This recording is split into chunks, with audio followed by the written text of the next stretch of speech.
things that I wanted to share with you. According to Pew Research, the net worth of white families in 2013 was $141,000.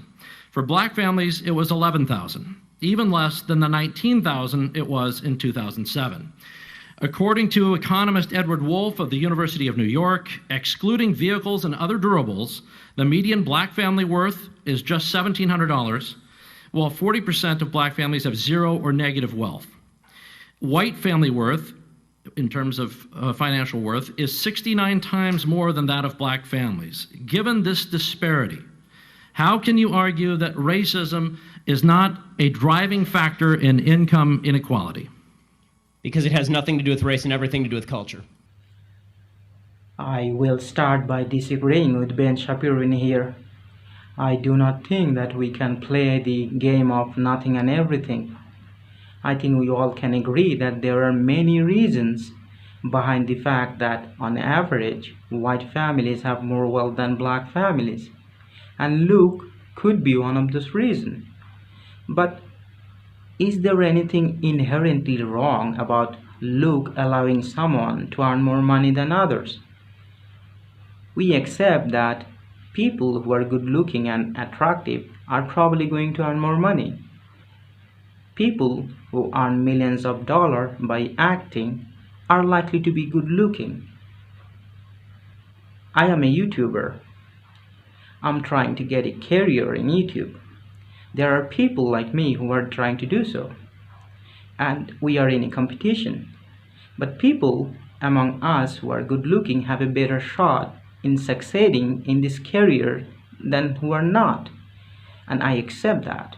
I accept that I will have a hard time compared to someone who is good looking. There is nothing inherently wrong about it. Now, there could be instances where we all can agree that it is wrong.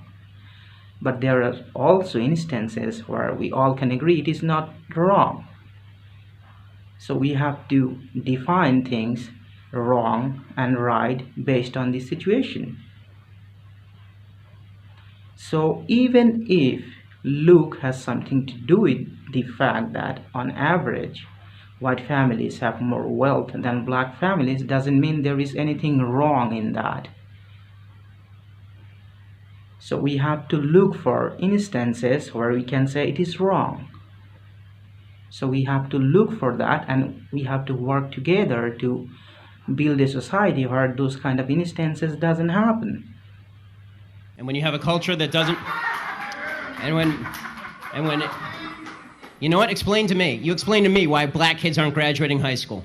Explain that one to me. Explain to me why black kids are shooting each other in rates significantly higher than whites are shooting each other. Explain to me why 13% of the population is responsible for 50% of the murder. Explain to me why the number of black kids in prison, not for innocent reasons, not for walking down the street and getting pulled into a prison, is so high. Explain, if it has nothing to do with culture, explain to me why the single motherhood rate in the black community jumped from 20% to 70% in the same course of time that the civil rights movement has made such tremendous strides. Is America more racist now than it was in 1960? And if it is, please explain to me how that happened. Now, Ben just gave us some fact that can explain, at least some of it, why, on average, white families have more wealth than black families. Like, if you go to prison, you won't be able to earn.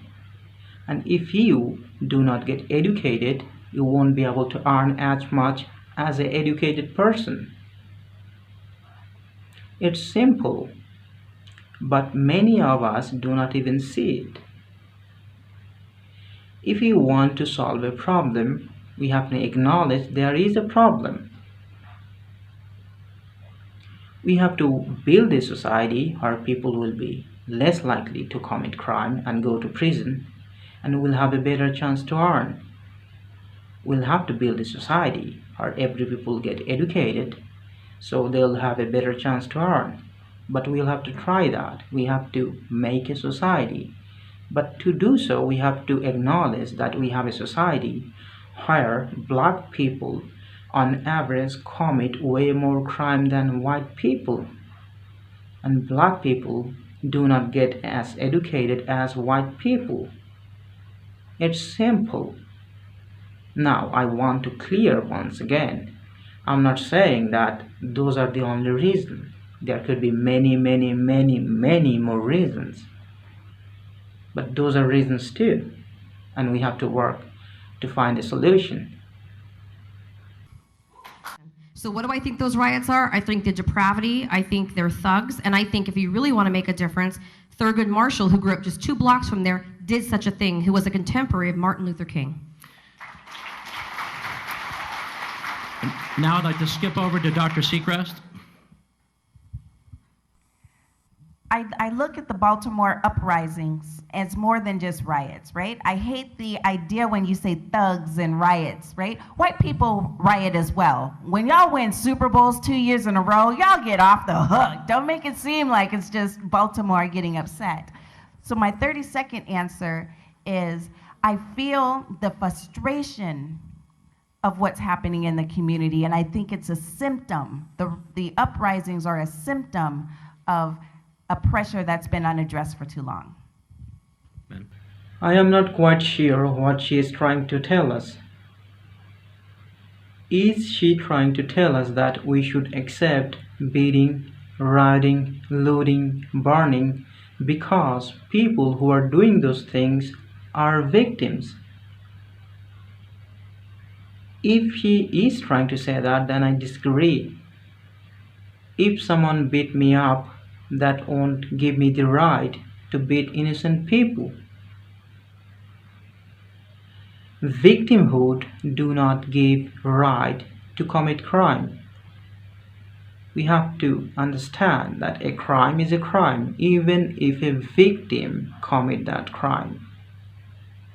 So don't let anyone play the victimhood card to justify any crime. As a society, we cannot allow that to happen.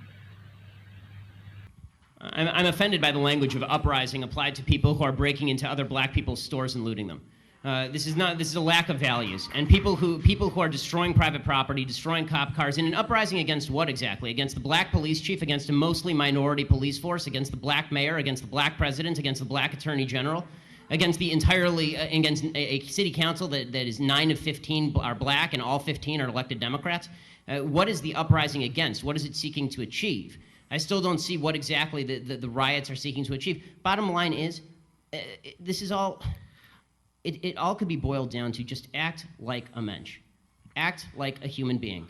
Honestly, it's not useful to riot, it's not useful to break things, it's not useful to throw rocks at people. And the idea that we're supposed to sort of correlate your level of outrage. I'm going to stick to the 30 seconds on yeah, this the last one. sentence. The last sentence. Yeah. The idea that we're supposed to correlate your level of outrage with a certain level of justification. In other words, the more outraged you are and the more angry you are, the more justified you must be, is absolute nonsense.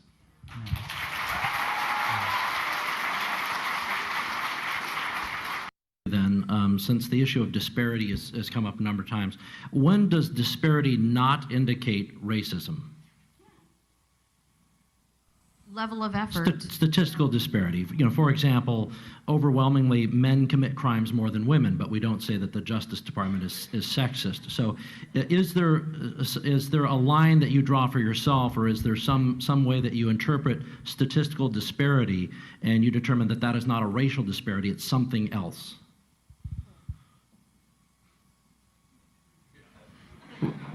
Well, we can return to it. That's okay too. Ben, do you want to? Yes. It's called evidence of racism. When there is no evidence of racism, it's probably not racism. When there is actual evidence of racism, it's probably racism. And the fact that everybody jumps from there's inequality and therefore there is inequity, just because there's inequality does not mean there was inequity. Ben is absolutely right in here.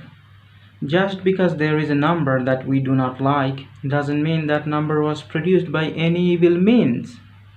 Inequality does not mean inequity. So unless we have evidence of inequity, we should be cautious. We shouldn't jump to conclusion that there was inequity, especially if those conclusions make us so angry that we start to burn things, we start to loot, we start to beat up people. So we should be careful. We should not jump to conclusion.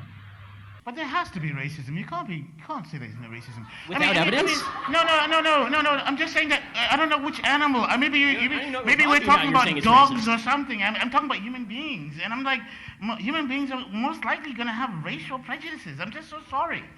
I'm just so sorry. I don't know. I don't come from. I come from planet Earth. Charles, I want to ask you a question. So your default is that when there is no evidence, racism is the deciding factor. That is No, I was not saying that.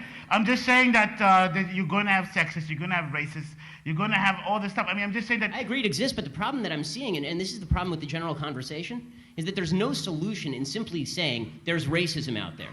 How does that solve anything? I mean, when you talk about there's institutional racism, what does that mean? Show me a law that is racist in intent, and we will agree. Show me a police officer who commits a racist act like we saw in South Carolina, right, where a police officer shot a black man running away and it was obviously unjustified, and I will agree. But you need, the idea that you can craft a narrative based on no racism because it just must be somewhere out there in the ether, that doesn't solve problems for anybody and creates more problems for people because now they grow up in a milieu and an environment where they are told that every obstacle they face is from some shadowy, nameless, faceless group who is out to get them simply because of the color of their skin. They'll never succeed in that environment.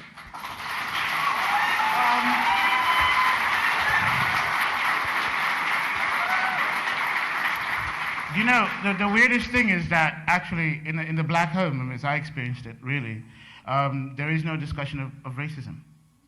Racism actually is a discussion that you actually come out and you face in the public because it's a real thing that you have to actually expect. I mean, you're silly and you're foolish if you don't really think that that's going to be there and encountered in the real world. I'm sorry, this is just a fact of life. But if I'm at home and having dinner with my father or whatever, we don't go, oh my God, this society is so racist as I'm eating my steak, and you know what I mean? Oh goodness gracious!